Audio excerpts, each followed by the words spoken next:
All right, guys, it's finally here. We've been talking about this matchup between one team or the other for the last few weeks and building it up, and hopefully it lives up to all of our expectations. It's a battle atop the NLL Buckeye for the guys. Number 5, now you see it on your screen, against number 6, Findlay. Whitmer jumping Findlay in the state polls this week, despite that loss that came back in December. Whitmer on a 10-game win streak since that loss to Findlay, averaging 76 points per game in their wins. Findlay obviously topped Whitmer 67-45.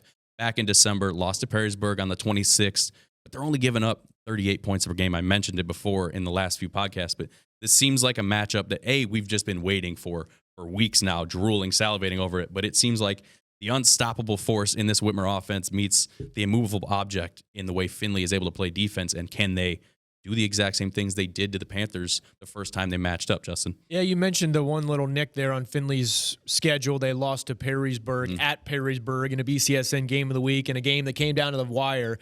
So that is the one blemish since that win over Whitmer. But hats off to both of them, because we could have had some pitfalls and some unnecessary losses, if you will. But both of these teams have gotten to this point. Both of them are 15-1 overall. Both of them are 4-1. In their division in the Northern Lakes League. So this has all the makings of a juicy matchup. And you mentioned that final score back on December 22nd, 67-45. That's not a one-possession game. That's 7, 8, 9 possession game. That was a time when Whitmer was scoring almost 81 points a game. And Anthony Stacey, the head coach for the Panthers, said it. We got outplayed, out-toughed, and out-coached. I don't know how else you can describe it. That's as to the point and a singular statement as possible that you can say to your program. He brought the coaches in there. He didn't place blame on just the players. That was across the board. But I think this matchup, Mike Robb, we know about Antoine West, Mekhi Leach, Will Cordonier, and Javante Hill. All 4 on our top 30 first-team All-BCSN candidate list presented by Midas. But this is going to be like Elijah McLeod, Napoleon Jemison, Andre Young, Ben Best, Luke Weirout, Ryan Montgomery, and Sam Ernst.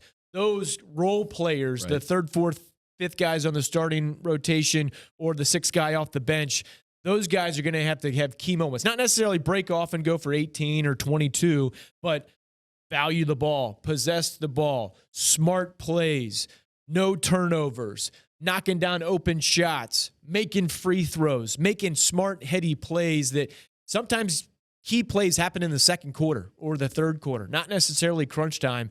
It's what dictates the point into the outcome at the very end with something early on.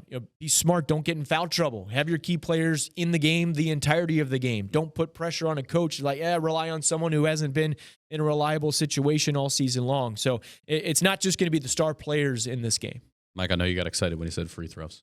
Hey, free throws are only free. No one appreciates free throws like Mike Robb. Hey, you got to make them. We're sending doctor dishes out to everybody. Make sure you get your shots up. But importantly, this game here has a lot of implications in league title. And if you're Whitmer, you join the NLL because you want to win some titles. Yeah. You want to get some championships, and right now you're going to get a share of that. But if you're Findlay, you're like, hey, if we lose this, then we did all this for naught. Is that right there, Justin? Would that be the case? Well, there's still a little bit more to play. Perrysburg's will play a factor because the final regular season game is not until February 23rd. So, I mean, you're correct in saying that a big-time impact, crucial when it comes to the overall title, but it's not. No one's going to clinch a title with this game. Got you.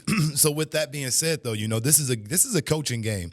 I think that this is going to come down to Coach Rucky stepping up and protecting his home court. Yeah. Where this game is probably going to come into, maybe a few points, maybe 5 to 6 points here. And I think that Findlay pulls this out.